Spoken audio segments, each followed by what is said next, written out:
It was supposed to be just another casual Tinder match. Marissa, 23 years old, thought she had connected with a normal 25-year-old guy named Luke. Their conversation started like any other. Music, sports, light jokes. Nothing unusual, nothing suspicious. But slowly. The tone changed. The conversation turned more personal, more intimate.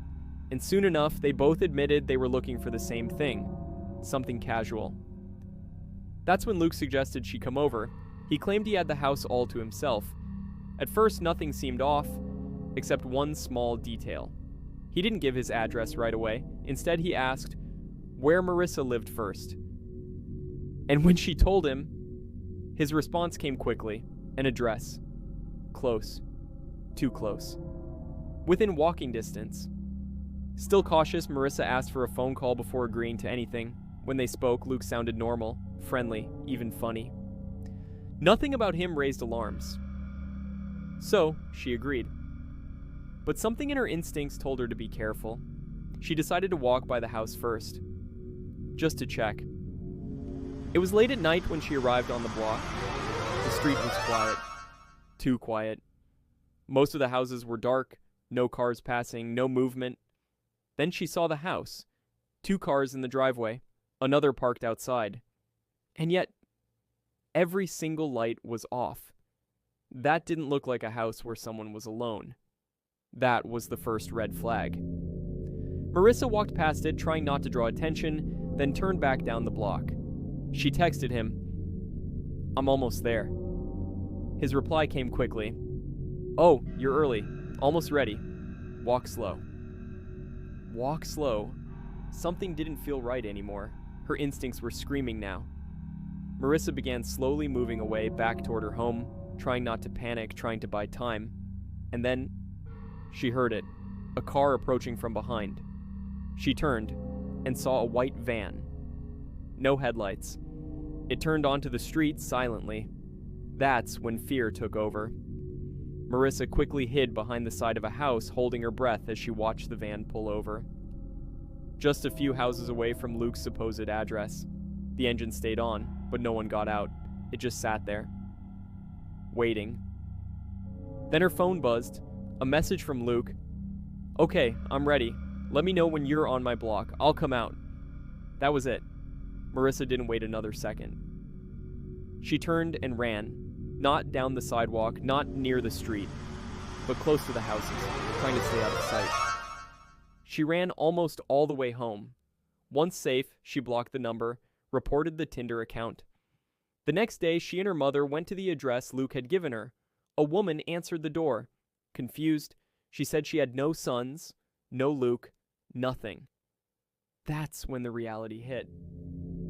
Marissa went to the police to report everything, because whatever had happened that night wasn't a coincidence. And if she hadn't trusted her instincts, she might not have made it home. It started like a normal Tinder match, or at least that's what Ryan thought. He matched with what appeared to be 2 girls around his age, nothing unusual at first. Then the messages started coming in. "My friend and I think you're really cute," Ryan joked back. "I hope your friend is also a girl, LOL. She is, silly." Everything felt natural, easy, almost too easy. They shared locations, they were close. That's when things started moving fast. "Are you busy tonight?" Ryan agreed. Plans were made almost instantly. At first he asked for their address, but then the excuse came. "Our parents are home." Instead, they suggested something else. A park, at night, near the woods. "No one will be there this late." That should have been the moment he stopped, but he didn't. Around 10:10 p.m., Ryan arrived. The park was empty, completely silent, no voices, no movement, just darkness, and a dirt path leading deeper inside, near a statue, exactly where they told him to go. He pulled out his phone and texted them, "I'm here." No response. A minute passed, then another message. "This is kinda creepy. Are you guys here?" And just like that, they were gone. The profile disappeared, unmatched, no trace. That's when the feeling hit him. Something was wrong. Very wrong. He was alone, deep in the park, surrounded by trees. Then he heard it. A sound. Snap. Twigs breaking, leaves shifting, not far away, not an animal. Something watching him. Ryan raised his phone, using the flashlight to scan the darkness. His heart started pounding. Instinct kicked in. He started recording, just in case. Then it happened. The light hit something in the trees. A figure, standing there, still, watching. For a split second, everything froze. Then the figure moved, fast, running straight toward him. Ryan ran, adrenaline took over. He stopped recording, turned off the flashlight. Darkness swallowed everything. He ran into the trees, hiding, trying to disappear. Branches scratched against him. His breathing got louder. Behind him, footsteps. Still there, still chasing. After what felt like forever, silence. He turned the camera back on, carefully, slowly, no one in sight. But he didn't stop. He kept moving, kept recording, all the way out of the park, all the way back to his car. He made it home, alive. The next day, he reported the profile to Tinder. Screenshots, messages, everything.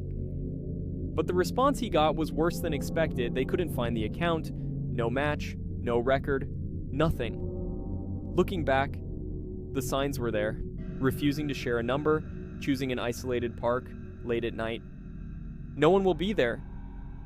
It wasn't a coincidence, it was a setup, a trap. And if Ryan had reacted even a second slower, he might not have made it out. It started with something strange, not dangerous, not violent, just weird. An account called Invincibles. It claimed something almost ridiculous. They would pay someone to kick a guy in the groin. $50, maybe $100. It sounded like a joke or a scam.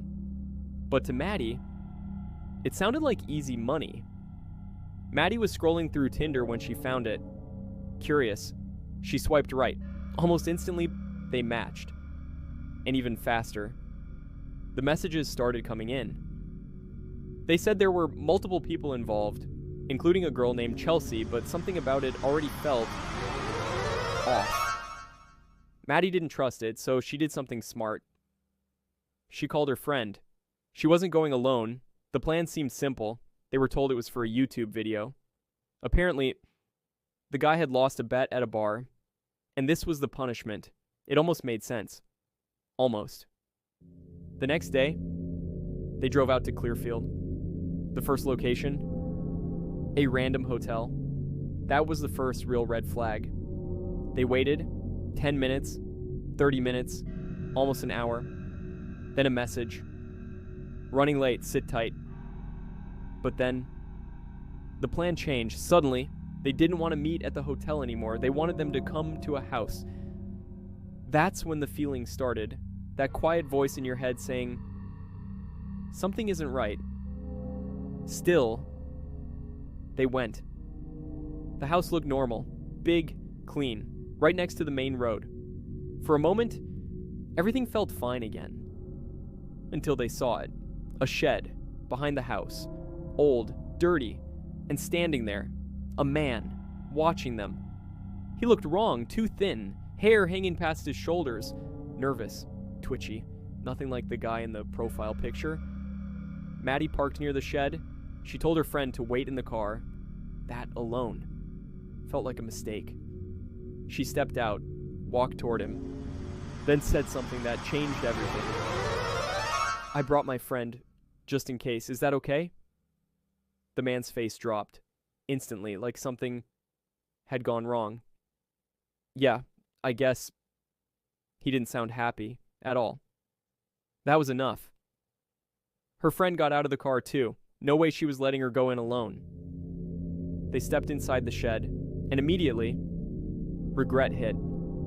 It was filthy. Boxes everywhere, random junk, and in the corner, a toilet. The man stood there, setting up a laptop, hands shaking, eyes darting. They tried to make small talk, awkward, forced, wrong. Then something else stood out, something small, but disturbing. Snapchat. on his computer. That's how Chelsea had been messaging them. Which meant there was no Chelsea, there never was. It was him, the whole time. The air changed, he looked tense now, almost angry, like things weren't going the way he expected. Then he asked, "So, what are you guys doing tonight? Do you smoke?" The answer was immediate, no. Even though it wasn't true, they just wanted out. Fast. Maddie took the money, no hesitation, and they left. No looking back, no second chances. Later. They talked about it, and that's when it got worse. Before they arrived, Chelsea had offered something else. A hotel room, pizza, more time alone. If she had gone alone, things could have ended very differently. Because deep down, they both knew the truth. This was never about a video, never about a bet. It was a setup, a lie, a trap. And the only reason nothing happened was because she didn't go alone. Sometimes, the smallest decisions are the ones that save your life.